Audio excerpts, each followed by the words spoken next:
Lesson 8. Greetings, brothers and sisters. I am writing to you. I wanted to share a lesson on the topic of extraterrestrials. The space brothers who visit your planet and are in near space, their relationship with the Father and the angels, their relationship with the Galactic League, the governing bodies and how they coordinate, and the different types of extraterrestrials that exist.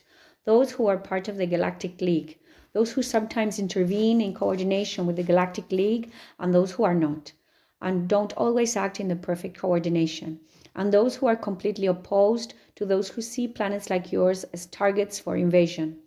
To begin, extraterrestrials are on your planet for many purposes.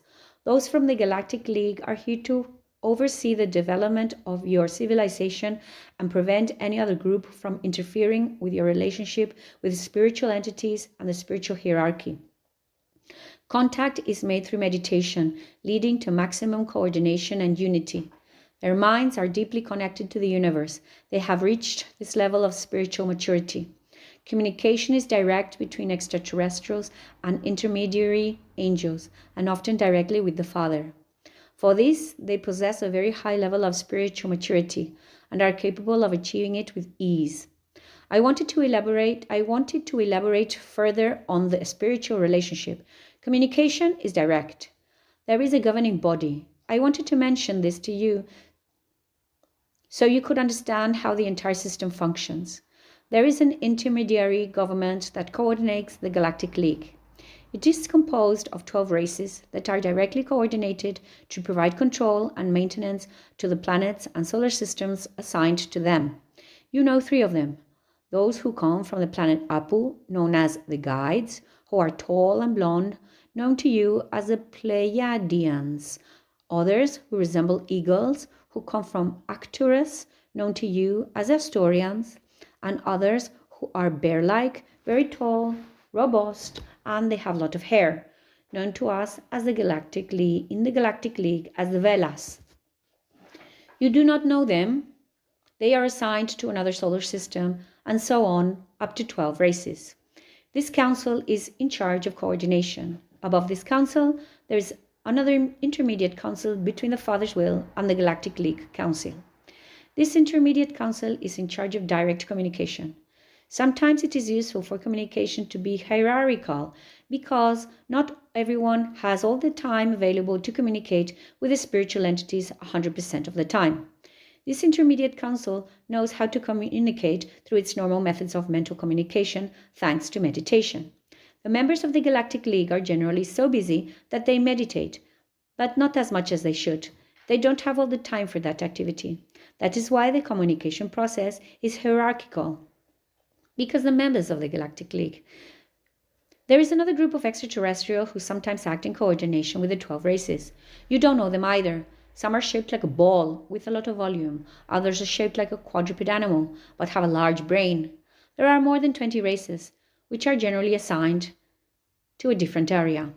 This coordination between those who are not part of the 12 races and those who are is carried out through another intermediate council.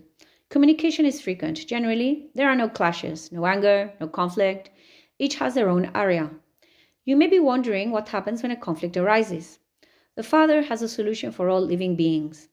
They are spiritually evolved and share the same spiritual consciousness, and they know what they must do. Going against the Father's will is counterproductive and very detrimental to his interests and those of others, and in the end, everyone suffers. There is a group of extraterrestrials who do not interfere with either of the 2 previous groups, but are at war with these 2 groups. They travel throughout the universe known and surrounding dimensions, and speaking of our galaxy. In this solar system, there are 8 very destructive races. They want the disappearance of the Galactic League so they can do whatever they want with planets as useful as yours, which is to take all the raw materials, enslave the beings who live on the planet, and hinder its growth as a civilization. The most well-known beings on this planet, seen by many witnesses, are the special type of gray. They are tall, over 1.5 meters. They are, in some of the cases, much taller and have really large heads, unlike the smaller ones. These are the destructive ones, and that's why they operate on Earth. They are creating a new race that can be compatible with living on their planet and on the planets where they have enslaved people as laborers.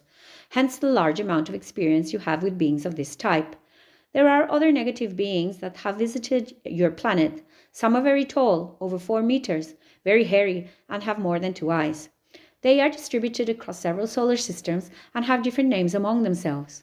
There is a war between the two blocks. These evil beings roam throughout the solar system, as I said before, throughout the known universe, and in this galaxy they have strongholds everywhere.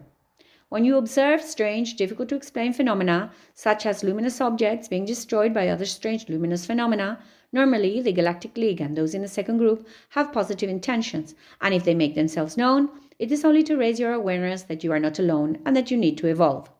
Attempts at communication are only with individuals because the masses are not ready to adopt the knowledge. This is causing communications to become increasingly frequent and knowledge to spread. Little by little, awareness must be raised gradually. Your planet is important in the solar system. Besides being a planet that can support life, it has very good energetic communication with other points in other dimensions, and for this reason it is used as a stargate to travel from one universe to another, thus reducing time travel. This explains the frequent sightings of large, elongated, pure-type ships. I'm told there are bases everywhere, especially inside mountains, underground in some places, and at the bottom of certain areas of the sea, so scattered across the planet. Generally, those at sea are mobile, those at the bottom of the earth are not yet, and there are others. There are even a couple of large bases in the South Pole, in the area near the ice, which is at sea. Their intention is for the situation to remain as it is now. Their intention is also that if your attitude changes globally as a civilization, communications will become more frequent and will begin to happen in mass. They are waiting for this to happen at any moment. They don't know if a good way to encourage this mass communication would be to hold mass sightings, inviting many people like yourselves to see the extraterrestrial ships.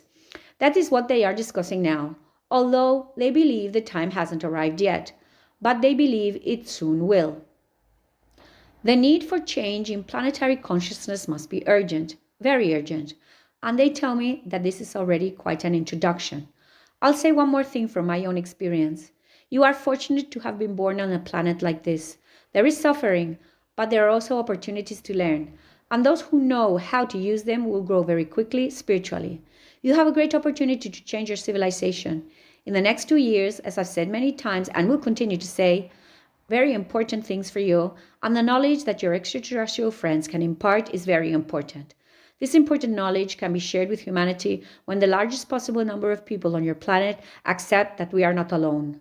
That's enough for today. Until next time, brothers and sisters.